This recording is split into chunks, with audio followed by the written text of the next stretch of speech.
Market में आने वाला है एक बहुत बड़ा फॉल और क्रैश, और उसका सिंपल सा रीजन है इन्फोसिस का रिजल्ट। इन्फोसिस जो कि सेकंड लार्जेस्ट सॉफ्टवेयर कंपनी है इन टर्म्स ऑफ एक्सपोर्ट, उसने अपने फाइनेंशियल ईयर 2024 के क्वार्टर का रिजल्ट दिया, जिसमें कि रिजल्ट तो चलिए ठीक ठाक, उस पर हम बाद में बात कर सकते हैं, लेकिन मेन प्रॉब्लम यह होगी कि गाइडेंस जो इसने दी वो काफी लोअर थी। गाइडेंस क्या होता है? बेसिकली फ्यूचर प्रोस्पेक्ट के हिसाब से जब कंपनीज अपने एक्सपेक्टेशन सेट करती हैं ओवरऑल स्टॉक मार्केट में, उसको कहते हैं गाइडेंस। आप लोगों को बता दूं कि इसका इफेक्ट केवल और केवल इन्फोसिस पे नहीं पड़ेगा, बट इसके साथ साथ विप्रो और बाकी सारी कंपनीज लाइक HCL टेक, इन सब पे भी पड़ेगा। हाल फिलहाल में TCS के भी रिजल्ट्स है वो इतना ज्यादा इंकरेजिंग नहीं थे, कहीं ना कहीं उसे भी हीट फेस करनी पड़ेगी।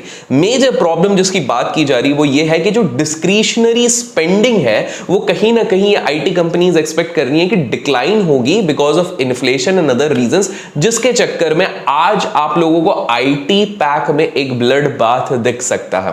इसके अलावा एक और सेक्टर जो मुझे पर्सनली लगता है जहां पर कि आपको एक डेंट देखने मिल सकता है वो है मेटल पैक। मैं ये वीडियो मार्केट आवर्स के पहले इसलिए बना रहा हूं ताकि आप लोगों को हेल्प हो जाए क्विकली। लाइक इसलिए जरूर कीजिएगा इफ यू वांट कि मैं रेगुलर बेसिस पे ऐसे करूं, और कमेंट में निफ्टी या बैंक निफ्टी लिख दीजिएगा अगर आप रेगुलर बेसिस पे चाहते हो। तो metals would be another pack जहां पर एक डैमेज बनेगा जब भी ग्लोबल सेंटिमेंट्स बिगड़ता है, साथ में कमोडिटी प्राइसेस की हलचल होती है, तो metal pack also becomes one.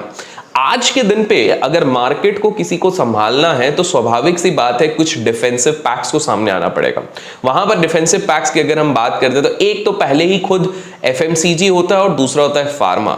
लेकिन प्रॉब्लम यह है कि FMCG पैक का उतना ज्यादा वेट नहीं है। अगर किसी तरीके से ऑपरेटर्स को मार्केट को मैनेज करना होगा तो बहुत ऊपर रखना पड़ेगा, जो मुझे चांसेस कम लग रहा है, जिसके तहत मुझे लगता है कि आज इट इज हाई लाइकलीहुड कि आज के दिन पे हमको एक बार 19,700 के नीचे का लेवल भी दिख सकता है, and 44,000 to be very precise on Bank Nifty भी दिख सकता है। ग्लोबल सेंटिमेंट्स की अगर बात करें तो इंडिया में कहीं ना कहीं सितंबर की अगर बात करें तो रिटेल इन्फ्लेशन और इंडस्ट्रियल ग्रोथ ठीक ठाक है, लेकिन इतने सारे मगजमारी के बीच में ये बहुत बड़ी न्यूज नहीं है। अब आप लोगों को क्या करना चाहिए ये मैं आप लोगों को समझा देता हूं। सबसे पहली चीज है, अगर आप लोग ओवरनाइट नेकेड कॉल लेके गए हैं, नेकेड कॉल बाय करके गए हैं, तो आपका सबसे पहला चीज ये होना चाहिए कि फर्स्ट 10-15 मिनट्स के प्राइस एक्शन के बेसिस पे वाइंड अप कीजिए, बिकॉज आपका call out of the money बन जाएगा। अगर एक्सपायरी निकट है तो कहीं ना कहीं आपकी पूरी प्रीमियम गल जाएगी। आप होप में रहोगे कि कहीं ना कहीं वो रिकवर हो जाए, वो नहीं होगी। That is number one.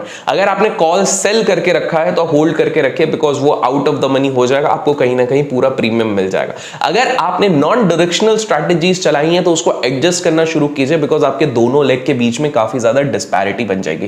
Cash players की अगर मैं बात करूं, अभी आपको पैनिक करने की जरूरत नहीं है। अगर आपने इन्वेस्टमेंट किया हुआ है, मैंने स्टार्टिंग में भी कहा है 19,000 के जब तक ऊपर है तब तक पैनिक करने की जरूरत नहीं है। शॉर्ट टर्म प्लेयर्स 19,500 आप लोगों के लिए लेवल है। जब तक ये ब्रेकडाउन नहीं करता आपको पैनिक करने की जरूरत नहीं है। मैंने ये वीडियो अगेन कह रहा हूं, मैंने मार्केट आवर्स के पहले बताया ताकि आपको एक डायरेक्शन मिल जाए, ताकि आप प्लान आउट प्रॉपर कर सके। लाइक करना ना भूले, सब्सक्राइब करना ना भूले। शाम को हो सकता है आज वीडियो ना आए बिकॉज एक IIT का सेशन है जिसमें मैं बिजी रहूंगा, but till then keep learning, keep growing, keep investing and keep trading.